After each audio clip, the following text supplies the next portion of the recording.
What if two of the most vibrant, resilient, and beautifully chaotic countries in the Americas joined forces? I'm talking about a full-on, till death do us part merger.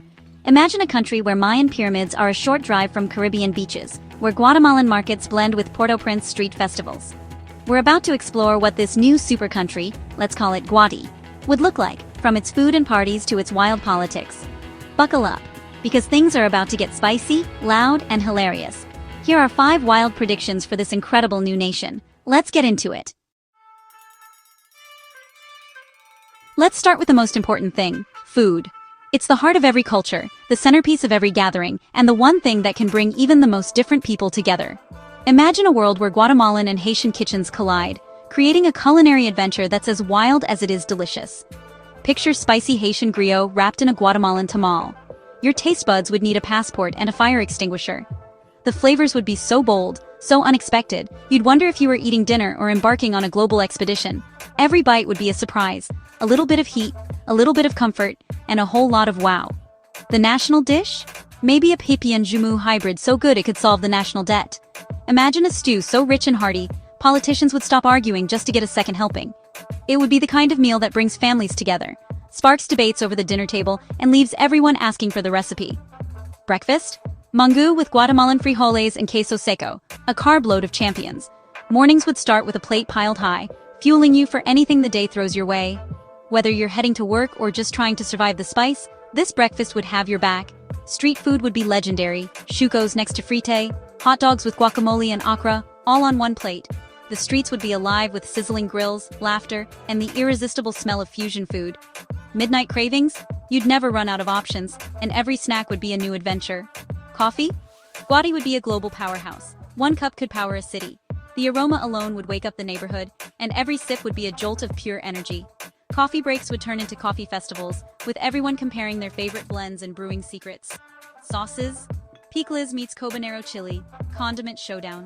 Tables would be lined with jars of fiery, tangy, and smoky sauces, each one daring you to take your meal to the next level. Forget ketchup. This is where the real flavor battles happen. Avocados everywhere, with Haitians inventing new ways to use them. Think avocado mousse with rum. Guatemalans would bring their creamy expertise, and together they'd create dishes the world has never seen. Avocado ice cream, avocado cocktails, nothing's off the table. Desserts, relenitos with pain patate, a sweet, savory game changer. Imagine the perfect blend of plantains, chocolate, and sweet potato, all in one bite. Dessert would no longer be an afterthought. It'd be the main event. The world would pay $20 for an avocado, but in Guati, they'd fall from the trees. You'd have to watch your head, but you'd never run out of guac. Avocado toast would be a daily ritual, not a luxury. Every meal would be a negotiation, a celebration, and a little bit of an extreme sport. You'd need strategy to handle the spice, diplomacy to share the last bite, and a sense of humor for when things get out of hand. The food would be bold, resilient, and unapologetically flavorful, a true fusion of two rich histories. Every dish would tell a story, every flavor would carry a legacy, and every meal would be a celebration of culture and creativity. And yes, you'd need to keep a glass of milk nearby at all times, because in Guati, the only thing hotter than the weather is the food. If you thought the food was wild, just wait until you see what happens when the music starts.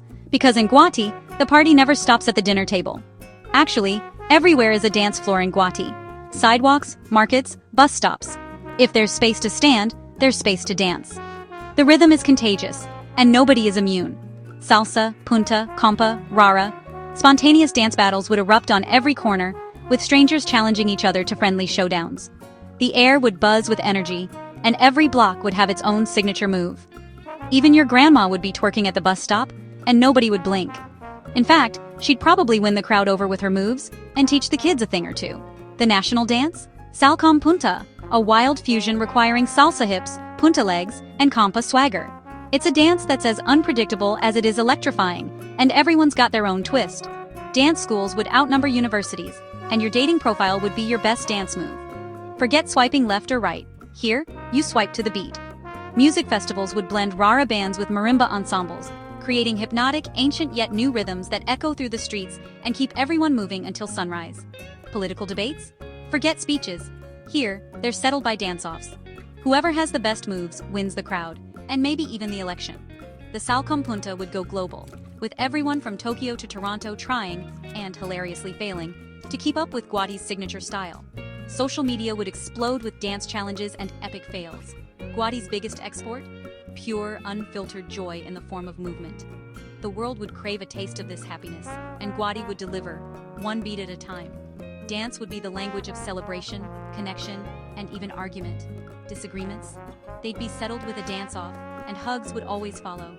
It would be the glue holding this beautifully chaotic nation together, uniting people of every age, background, and belief in a single joyful rhythm. In Guati, if you can't dance, you can't keep up. But don't worry, everyone's welcome on the floor, and the only rule is to have fun. And that's exactly how it should be. A nation where every step is a celebration, and every beat brings people closer together.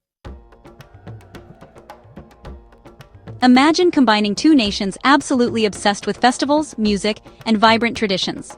You get Guati, a country where the party never ends, and every day feels like a new adventure. Here, celebration isn't just an event, it's a way of life, woven into the very fabric of society. The holiday calendar would be so packed, you'd lose track of time. There'd be more festivals than weekdays, and every month would bring a new reason to gather, dance, and feast. Planning anything would be nearly impossible. There's always another parade or street party around the corner. Picture Semana Santa's intricate carpets meeting the wild spectacle of carnival floats. Monks in flowing robes would find themselves dancing with carnival queens, blending solemnity and exuberance in a way only Guati could pull off. Day of the Dead kites soar above Gueti celebrations, reverence and revelry all at once. Ancestors are honored with music, laughter, and color, as the line between the sacred and the joyful blurs in the streets. The Festival of Everything would last an entire month, starting with the burning of the devil to chase away bad spirits, and ending with a Rara parade that winds through every neighborhood, uniting everyone in a sea of music and movement. The government might try to end the party, but their announcements would be drowned out by drums, laughter, and the irresistible urge to dance. In Guati, joy always wins. Missing work? Just say you're in a conga line with a giant avocado. Totally acceptable. In fact, creative festival excuses would become a national pastime, and nobody would bat an eye. The economy? Built on party tourism, people would flock from around the world for the culture, the spectacle, and the chance to lose themselves in the rhythm. Many would stay longer than planned, simply because they missed their flight, caught up in the endless celebration. Costumes would be legendary. Imagine Mayan textiles paired with carnival headdresses, devil masks sparkling with sequins and feathers. Every festival would be a runway of creativity, where tradition and imagination collide. Life in Guati would be a constant celebration, a joyful embrace of reality, no matter how tough. Rain or shine, people would fill the streets, turning every challenge into an excuse to come together. There's always a reason to dance, create, and come together. In Guati, the party truly never ends, and neither does the spirit of unity and joy. After the food, dance, and parties, try ordering a coffee. Good luck. Spanish, Haitian Creole, and a wild mashup of both would make every conversation an adventure. Ordering coffee would sound like a spell. Bonjour, me das un café con yontilette, por favor?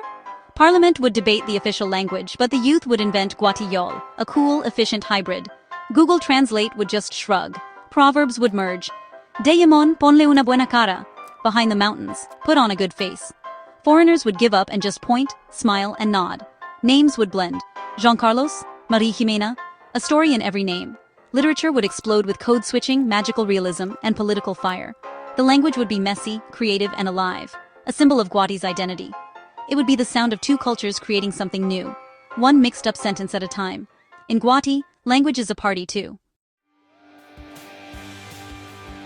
Now, the politics, where chaos meets reality TV. Merge Guatemala and Haiti's political systems, and you get the wildest parliament on earth. The first debate? National bird Quetzal or Hispaniolan Trogon. 6 months, minimum. Scandals would be legendary. Money stashed in carnival costumes, journalists needing flowcharts. Elections would be concerts. Vote for the best campaign song, not just the candidate. International relations? Guati would charm and confuse everyone at the OAS. The Constitution would protect Mayan heritage, and the right to form a carnival troupe. Reading it would be an adventure. Political alliances would shift daily. Coffee growers and fishermen today, rivals tomorrow. Protests would be art, roadblocks made of carnival floats, chants to a compa beat. Politics would be messy, passionate, and deeply democratic, every voice fighting to be heard. It's a noisy, chaotic conversation, but that's what democracy should be. And yes, there'd be more coffee, plantains, and a killer soundtrack. In Guati, even politics is a party. So there you have it. A whirlwind tour of Guati, the most beautifully chaotic nation that never was. From food that sets your soul on fire to dance battles at the bus stop and politics that double as reality TV. It's a celebration of resilience, creativity, and the magic that happens when worlds collide. Would you visit Guati? What other country mashups should we explore? Drop your wildest ideas in the comments. Stay curious, stay laughing, and I'll see you in the next one.